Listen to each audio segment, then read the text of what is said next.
Shalom and welcome. You're listening to Temple Talk from Jerusalem, Israel. Rabbi Chaim Lichman here together in the studio with Yitzchak Ruvain. Today, the 30th day and the last day of the month of Tishrei, 5779. It's the first day of Rosh Chodesh, Mar Cheshvan. It is Tuesday, October 9th, 2018. And this Shabbat, parashat Noach, the second Torah portion in the book of Bereshit, Genesis. It is the first day of Rosh Chodesh. That means that we are beginning the new month of Mar Cheshvan. It is an unusual month in that it does not feature any major holidays, although there are a number of interesting themes that dominate this month. And one of those themes, I would have to say, is the theme of water. First of all, we are reading, of course, in this week's Torah portion about the great flood in the time of Noach, which is in itself such a trip, such a difficult thing to understand. Last week, we read of Hashem's creation of the world, and every single day during the creative process, he said, wow, it's good, it's good, it's good. One a couple days he said, it's very good. And then all of a sudden, by the end of the Torah portion, 10 generations went by from Adam to Noach, and God was disappointed. Disappointment, as we'll see, is a theme of the Torah portion of Noach. He was disappointed with the moral decay, the spiritual descent of man, and he decided to restart and to blot out all of creation and start all over again. Anyway, that has something to do with the fact that this month of Mar Cheshvan, this month that is arriving upon us right now, is a time of spiritual portent. It can be a time of great potential as well as a time of retribution, and that in itself is very much reflected by the theme of the concept of the divine blessing of water, because the element of water is simultaneously synonymous with blessing and sustenance, and it's a measure of man's faith in God, right? And reward for following the Torah, as we read in Deuteronomy 11, if it will be that if you hearken to my commandments, then I shall provide rain for your land in its proper time. And by the way, here in the land of Israel, the month of Mar Cheshvan is the proper time for rain to begin to fall. On the festival of Shmini Atzeret, Simchat Torah, we made a special prayer for the rain of the coming year.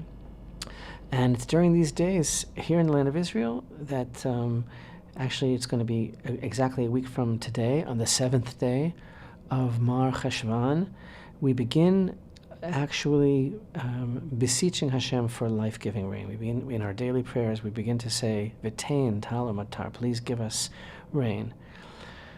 And of course, rain is not just water for agriculture and not just water for drinking. It is the symbol of the sustenance that Hashem gives us. It's livelihood.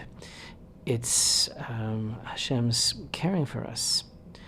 And at the same time, water is also a tool of retribution and even destruction, as is embodied by Parashat Noach, and that it's a very, very powerful motif, because, and by the way, the Torah actually records that it was during this very month that the waters of the great flood in Noach's time came upon the earth to destroy all creation. I think also ended in this month. Yes, and we read in the 600th year of Noach's life, in the second month, that's in Genesis 7:11, I believe it was the 17th of the month of Cheshvan, that the water actually began to fall.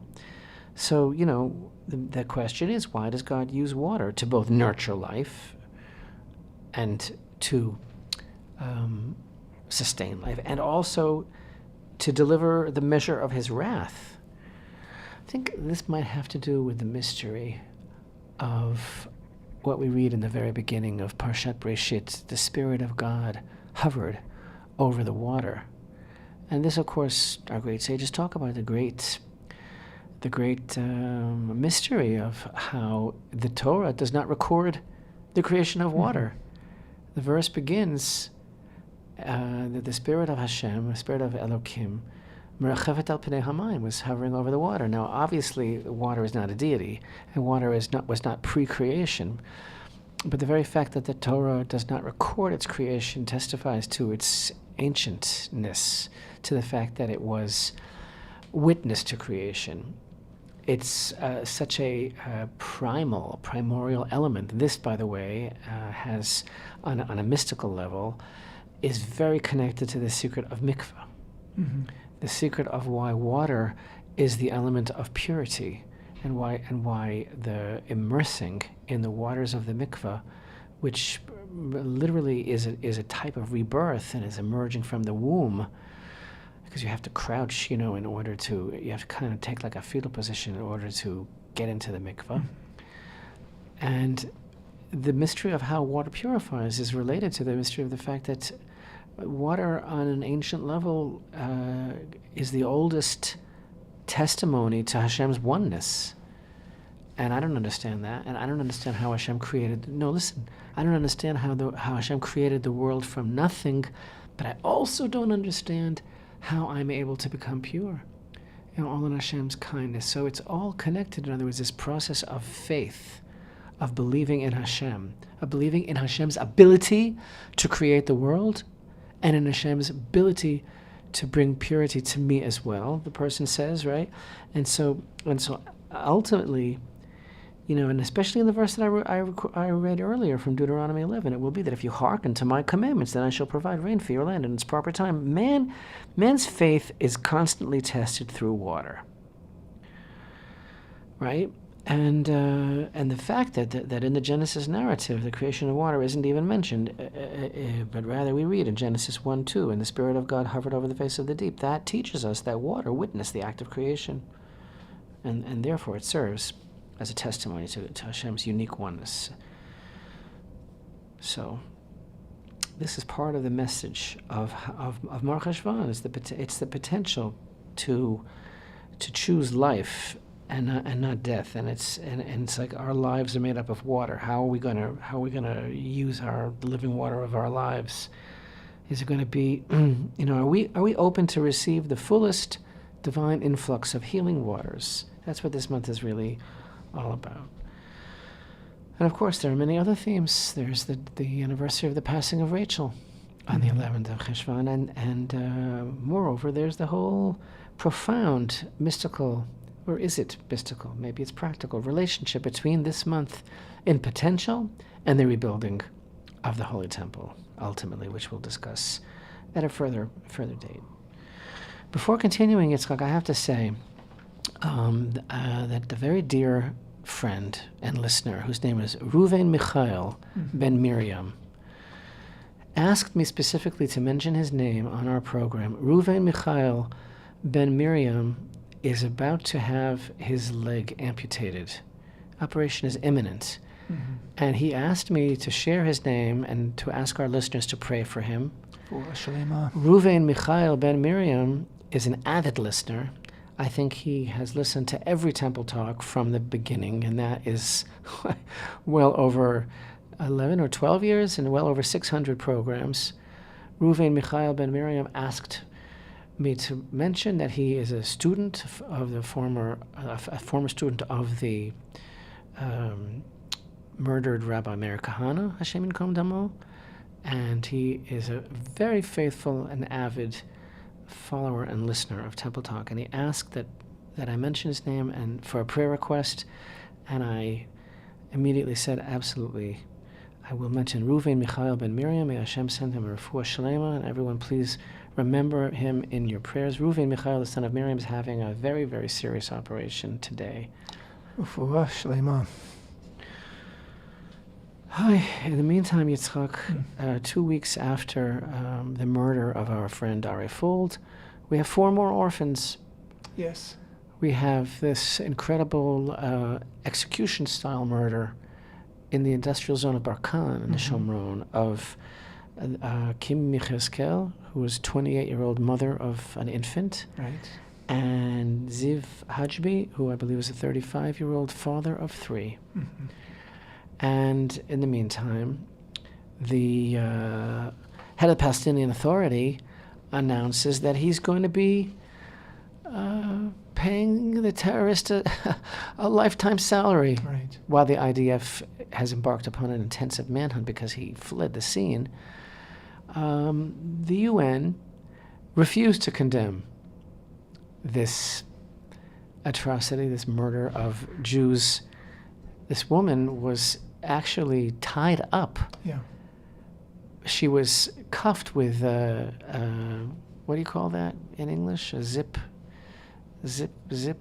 thing? I don't know. Zikon, you know. Yeah, zikon. I don't know what you call it in English. But and then tied up and shot for being Jewish. It wasn't a work dispute. It had nothing to do with a disgruntled employee. It had to do with the fact that they were Jews.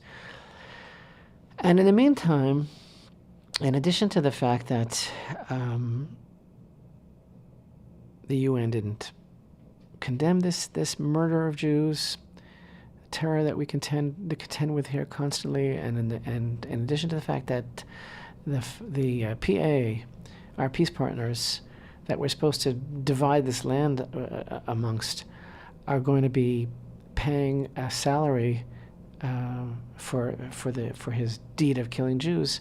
Here's an article I'm reading that a certain official from Fatah, which of course is the PA, he, quote, understands, unquote, the circumstances of the Barkan terror attack. And he blames that on Israel. Munir al-Jarub, head of the public diplomacy department of the Fatah movement, which is chaired by Palestinian Authority Chairman Mahmoud Abbas, on Monday referred to the murder of 2 Israelis in the Barkan industrial zone as an operation, and blamed Israel for the circumstances that led to the lack of security in Judea and Samaria. In a statement published on Facebook, Al-Jarub wrote, quote, the Israeli occupation, which seeks to protect those who steal the Palestinian land and which does not recognize the rights of the Palestinian people that have been approved by international resolutions and laws, is helpless in defending any land thief, even when it mobilizes equipment and forces and uses terror and killing. The operation yesterday is further proof of this. And he goes on to say the only solution is to recognize the rights of the Palestinian people by establishing Palestinian national independence within the framework of a free and fully sovereign state that will be established in the occupied land and on the borders of June 4th, 1967, with its capital in East Jerusalem. And you know my whole thing that I've spoken about many times, how the PLO, which became the PA, was established in 1963, and therefore it has nothing to do with borders. It has nothing to do with the 67 borders. It has to do with the existence of the State of Israel and how the Palestinian people is a fabrication and a lie, and there's no Palestinian history. And we've read about how an official of the Palestinian Liberation Organization even went on record in an interview with a European newspaper as saying that the whole initiative of the Palestinian people's movement and the Palestinian liberation is only another ploy in the Arab nations' attempt to destroy the State of Israel. But all that, keeping all that on the side, I want to put this whole thing of Abbas wanting to pay the terrorist a lifetime salary, and of this horrible thing that I just read about how it's Israel's fault, and how Jewish blood is so cheap, and the UN won't condemn it, and put that whole thing up against another story. And that is the story of an archaeological find that was announced today. Archaeological find that was announced today, which is the oldest, thus far, reference to Jerusalem. The oldest archaeological reference to Jerusalem written out in full. In full, right. Sometimes they've been inscriptions that have been written out in abbreviated form. Right. This has the written out in full, the exact same way we write it today. So today, at a joint press conference that was presided over by representatives of the Israel Antiquities Authority and the Israel Museum, a beautiful stone column was unveiled at the Israel Museum that bears the inscription of a man who called himself Hananiah bar Dudalis from Jerusalem. And the inscription reads, Hananiah bar Dudalis from Jerusalem. This inscription comes from the Second Temple period, which is what is called the 1st century BCE.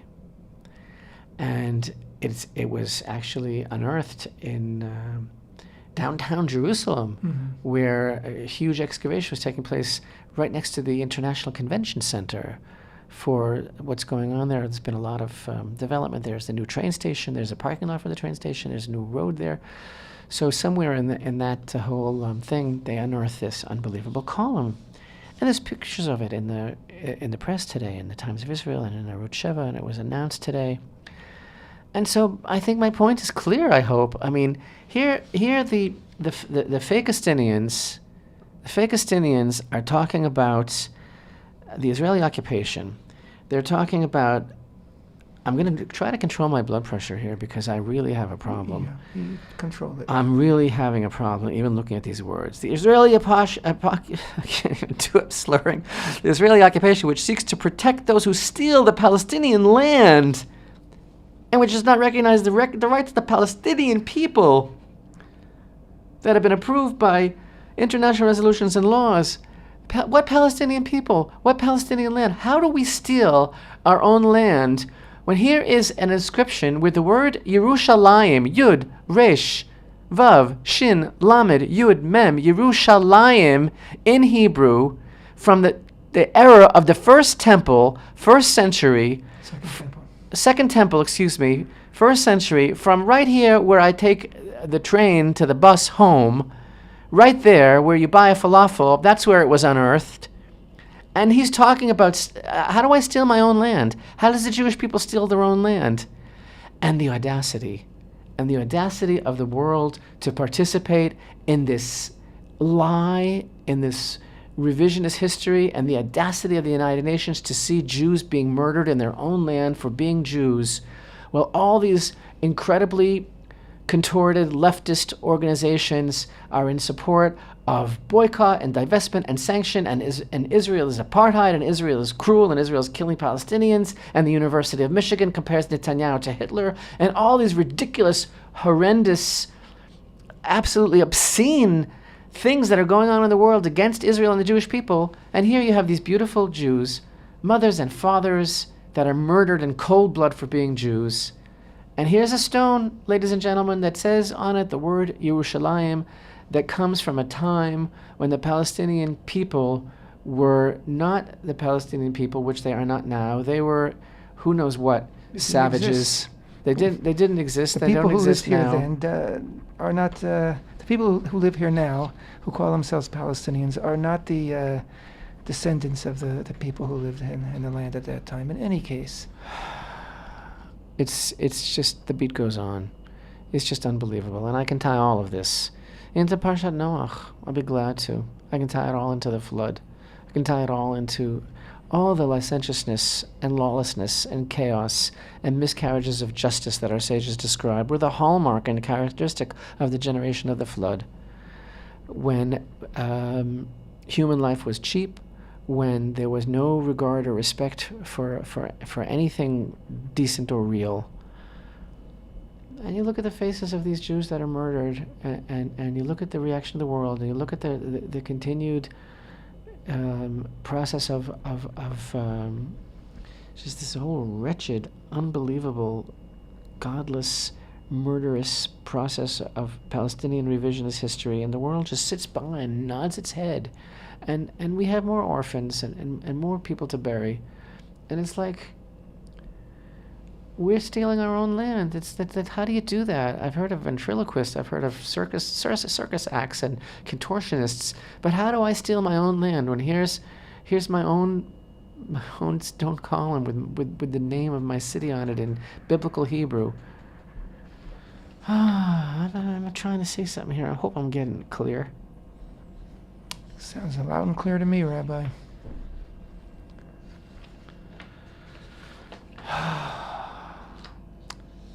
Now, our sages teach that in the time of the Great Flood, the land of Israel was not flooded. The waters did not enter into the land of Israel, and so too, they state, in the future, when it all comes to a screeching halt, when it all falls apart, the land of Israel will be the refuge. The land of Israel will be, and I quote the Yalkut Ruveni that says, the land of Israel will be the Noah's Ark of the whole world. People get ready. Don't need no ticket. The sages describe how the main characteristics of the generation of Noach, I'll just put it right out there: sex and violence. Sex, violence, public robbery, abuse and exploitation. Mhm. That's what it was really all about. The whole world was corrupt, and the emphasis in the sage's description and what really pushed Hashem over the edge to make his decision was sexual abuse and exploitation.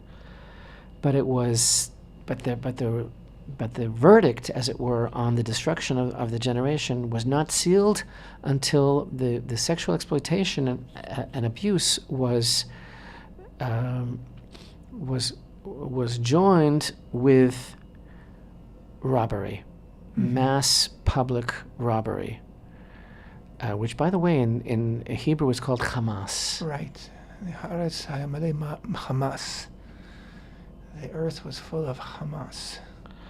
And this whammy combination of sex, violence, and public robbery are what sealed the verdict of that generation for destruction. Sound a little familiar? Sounds like a world gone wrong, Rabbi. Sounds like something that I'm seeing signs of today, I think. I didn't want to sound extreme. Right. I didn't want to sound like a religious fundamentalist, but all of these descriptions are very, very chilling. Very relevant, yes. Well, Decadence. That's what I call decadence. And it's hard to uproot. And God went to great measures to uproot the decadence that had covered the earth at that point. it's so hard to wrap your mind around this whole idea of God being disappointed, and what caused that exactly. And I know we've just explained, these descriptions, these descriptors: sex, violence, abuse, exploitation, robbery. But in this week's, do you hear the music? I'm sorry, I know it's, should we sign off? You hear the music? I'm not hearing it. I'm sorry. So then we'll be right back, and I'll finish that cliffhanger. Come right back to Temple Talk.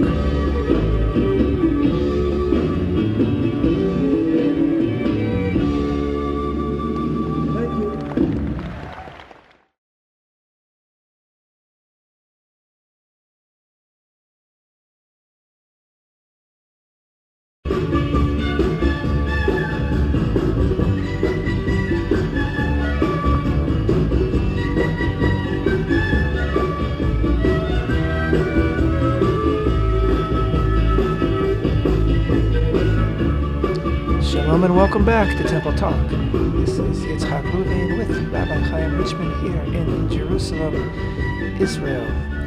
And today is the 30th and final day of the month of Tishrei. It is the first day of the 2-day Rosh Chodesh celebration of the new month of Mar Cheshvan, which actually begins tonight, the first day of Mar Cheshvan tonight, Tuesday night. This week's parashat is the story of Noach, which we've been talking about, and which, Rabbi, you said that the basic theme of Parashat Noach was disappointment. God's disappointment in humankind that he created. He had such high hopes for. I have a different angle that I want to explore in this week's video lesson, God willing, that will be posted. A different kind of emphasis on an aspect of that disappointment and an aspect of that generation. But as I mentioned, the negativity that's expressed and that's alluded to by the verses in the parsha have to do with moral decay and with the decadence, widespread decadence, and thievery of the generation. How they get that far? How they spiral down to such a low level? After all, Adam was the handiwork of the Almighty Himself, and that certainly was a tradition that was passed down, I assume, from father to son. and yet there was such a total breakdown of Someone got their signals crossed. recognition Something was by lost. the end of 10 generations. How do you explain that, Yitzchak? People, how do you explain it? People no longer saw themselves as being created in the image of God, but they almost as if they saw themselves as being gods. That's so true. That's the way I and, would explain know, it too.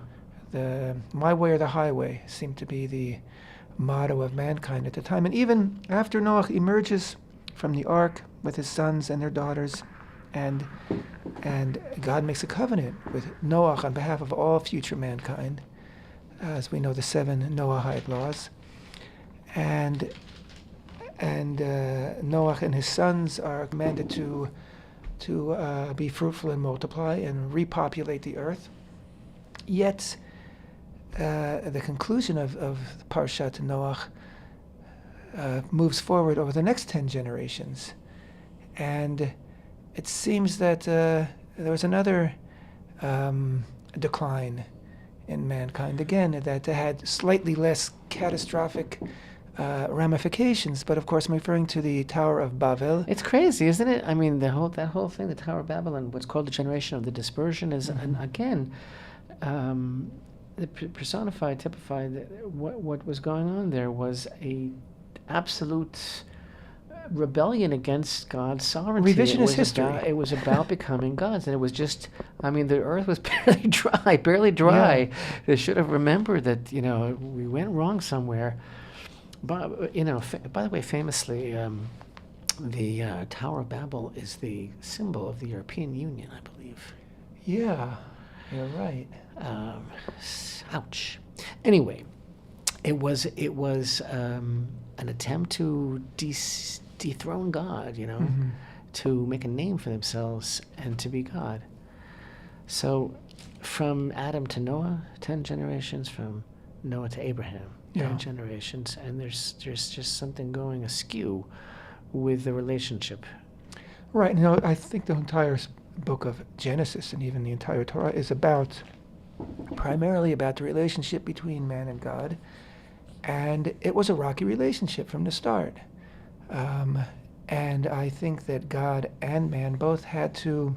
It was almost like a bit of like a generational dance. They had to find one another and be able to. God couldn't. He says, I'm not going to do this flood thing again. He didn't say that man might not deserve a flood again. What are you saying here? I'm saying that. I don't know if I want to subscribe to. We might have to switch to 5-second pause here. I'm not sure that I'm going to. I'm saying that a relationship is developing between man and God, which will really take root with Abraham.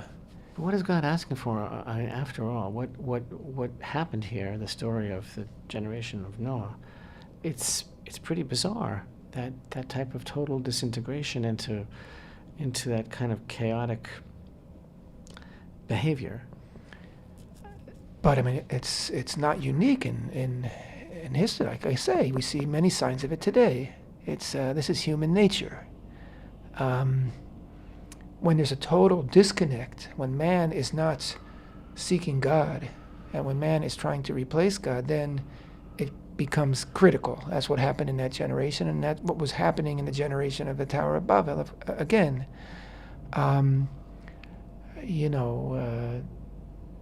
we have forces in mankind that tend toward evil, and forces that tend toward good.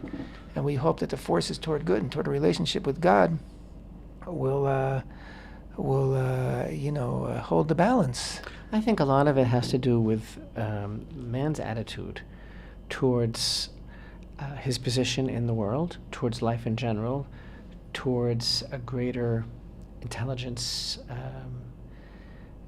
towards a creator. Towards recognition. And again, we're going to explore that specific avenue in this week's video lesson, and with a very, very specific take on it, which is very, very wrenching, I think, and very, very powerful.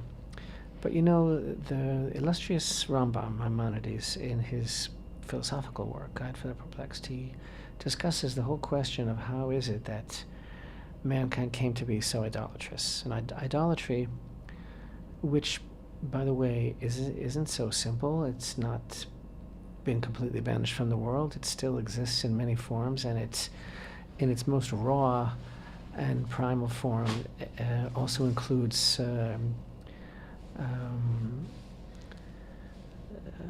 unbridled, misguided sexual energy and all sorts of things that are part and parcel of societal idolatry today.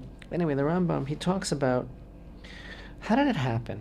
He considers the question, since, and I foreshadowed this a few moments ago, the question, since Adam was created by God himself, well, that's, something really to be proud of, and there was a relationship there, and Adam was a very great man. He was a huge man. He was,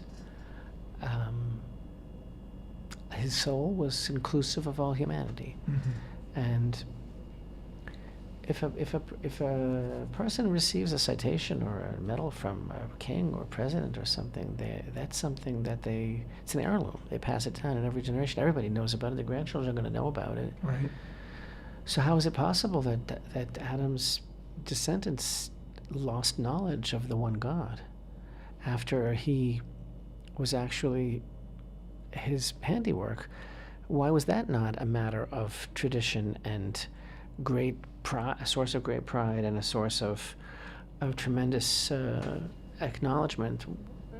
So the Rambam asks that very question, and mm-hmm. he says, he answers, he speculates, he writes that man began to regard himself as being very, very separate or disparate unit of energies, and began to look at the universe as not as one whole man removed himself from the whole that's of the being universe. Orchestrated, but he began to look at the universe as different powers, as sun and wind and moon and stars and everything like that. And that in the beginning, if I'm not mistaken, he writes that in the beginning, the idea of man's idea of deifying these different forces was actually in good innocence, in innocence and in good intention. Yeah.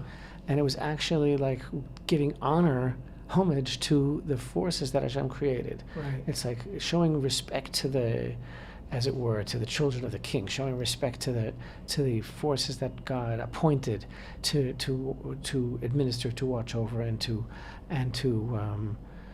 give power to different types of different aspects of creation. But then it generated into something else altogether, and the same attitude he had regarding himself and others. It went hand in hand. Well, man forgot when man began to let's say honor the powers of the stars, of the sun, of the moon, etc., forces of nature. Then man over time forgot God that empowered those things to help regulate our lives, and began to worship the things themselves. And then, as we see certainly by the generation, it's very clear, the generation of the Tower of Babel, that man was willing to just do away with all those things as well, and now we'll be in charge. We'll create our own forces. That's what the tower was all about.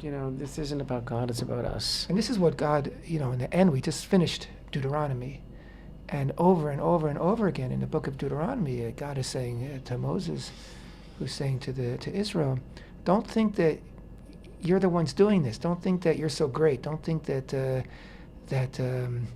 it's because of you that you're inheriting this land. No, it's because of me, because of God, because I'm giving it to you.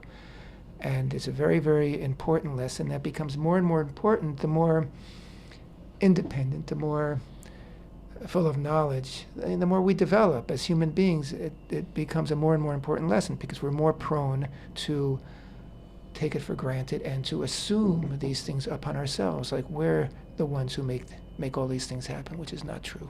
And it's interesting that you say that, because I'm sorry, in a word, and I don't want to go into it too much now because I want to save it for the video, but in a word, I do think that the basic point here is about appreciation. It's about appreciation, and that's what went wrong, and that's where everything comes screeching to a halt, and everything begins to fall apart when we when we lack appreciation for And Hashem. to- Again, I don't want Right. to. But to comment on that, and maybe tell me if I'm stepping on your toes or something. But the entire relationship between God and Noach was God do this, giving instructions. Noach, I don't think, ever responded verbally. It's not recorded. He did exactly what God wanted, but he was passive. He didn't express to God anything until they left the ark and Noach built a mizbeach and made an offering to God, which was the first time that the expression reach nichoach, a sweet savor that pleased God, is recorded, and recognition and gratitude toward God. That's all God's asking. Like on Rosh Hashanah, recognize that God is the King. That's all God's asking. Because gratitude and appreciation is the basis of the universe. It really Yeah. is. So Noach built that altar in the same spot that Adam built his altar, and the same spot from which Adam was created. Exactly. And that, of And, course, is the place of the altar on the Temple Mount, the place of the great altar in the Holy Temple. So the Holy Temple actually figures predominantly in this week's Torah portion as well. Mm-hmm. Continue, Rabbi. I'm just looking for something. I want to verify something if I have it right on that. I just want to say, Yitzchak, that the Midrash says that the unbridled, how do I say, what is the word I'm looking for? Unbridled moral decay? Yes, but the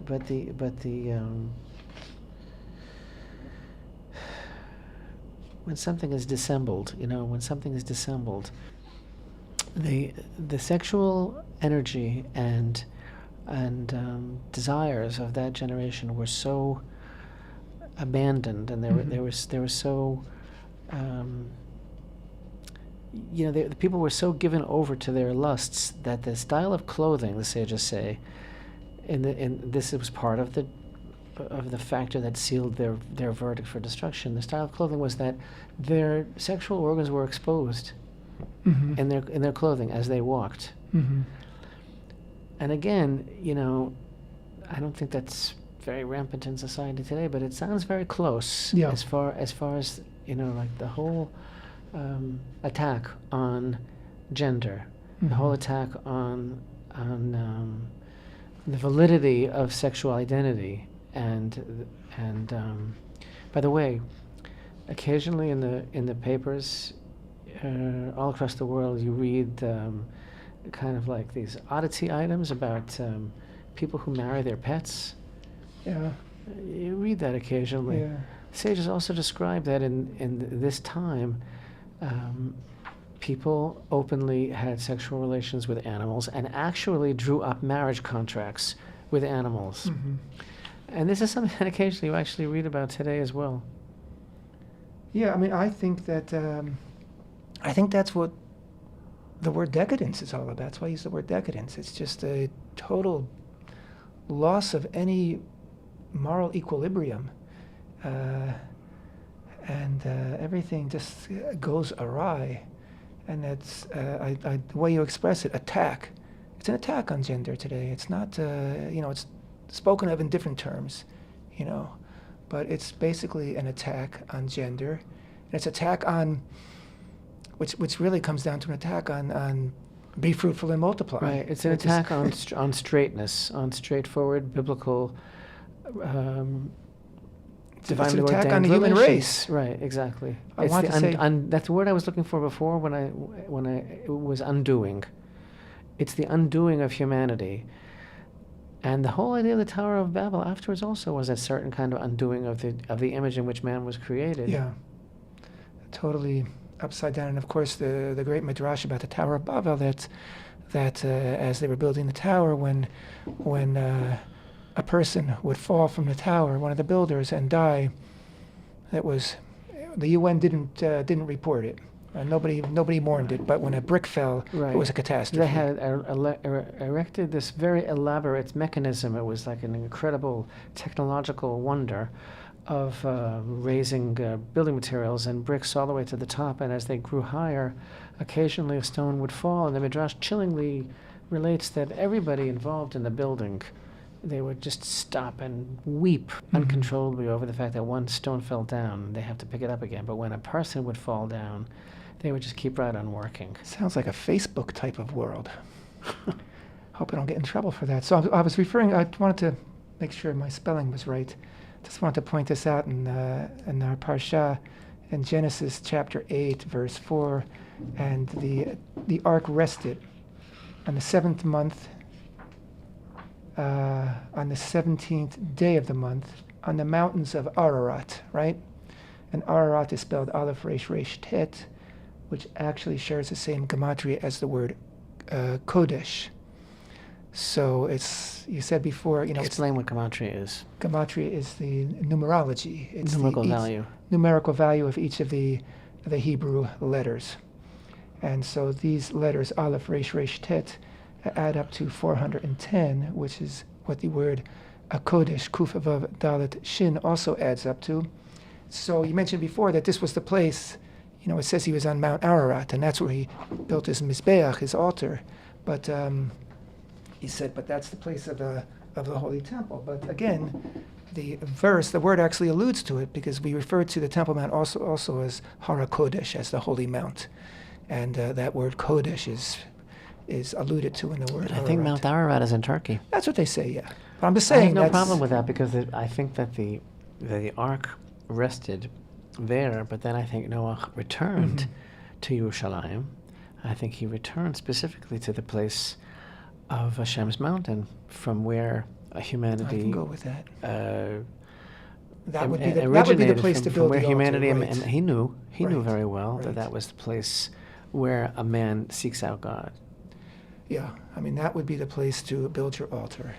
Speaking of the place where a man will seek out God, some weeks ago we did a program, and we spoke about the what we call the fake news, of how today there's a lot of very popular theories that espouse that the Temple Mount was not located on the Temple Mount at all, but was located someplace else. And we called this replacement theology, and we said that the motivation of all the people who want to opine that the Temple Mount was located somewhere else, I said, when you investigate their motivation, you always find that they have something up their sleeve. And aside from the fact that it's really based on a lot of misinformation and misunderstanding, because there's never been any question for the Jewish people. We never lost it. We never forgot where the Temple Mount was. Well, there is actually a special opportunity coming up in 3 locations in the United States of America to hear a new presentation about this subject. Yes, Rabbi, I'm glad you brought that up. You, Rabbi, and your son, Hillel, who is archaeologist and researcher and former supervisor of the ancient Jerusalem Sifting Project and the Temple Mount Sifting Project, will both be speaking in 3 places: in Loveland, Colorado, on the 5th of November, a Monday, and in Rogers, Arkansas, on the 7th of November, a Wednesday, and on Sunday, November 11th, in Lubbock, Texas, at which also Arena Richmond will be speaking. And Hillel will be speaking precisely about what you just said. Yes, about, he will be giving a presentation regarding. In fact, his presentation is called "The True Location of the Temple Mount." That's a true location of the Temple Mount, a refutation of the various theories claiming that the Temple Mount was in any other place than Mount Moriah. And I will be talking on the spiritual side of things about the dedication of the third temple, and both of us together will be talking about the past, present, and future of the Holy Temple in Jerusalem. From destruction to rebuilding. And I believe that the details and contact information of these venues, events, can be found on the Temple on our Temple Mount's website, Facebook page, and anybody who subscribes to our newsletter will be getting reminders of it. So once again, on the 5th, the 7th, and the 11th of November, the Rabbi and Hillel will be speaking in Loveland, Colorado, Rogers, Arkansas, and Lubbock, Texas. 3 convenient locations to choose from. So mark it in So your if you calendar live thousands now. of miles away, just pick the closest. Take the fast train. You'll get there in a jiffy. Well worth it. So, there you go. Parashat Noach. Let's not repeat the mistakes of the past. Let's merit to the healing waters of divine blessing and sustenance that And purity. fall during this month of Mar Cheshvan.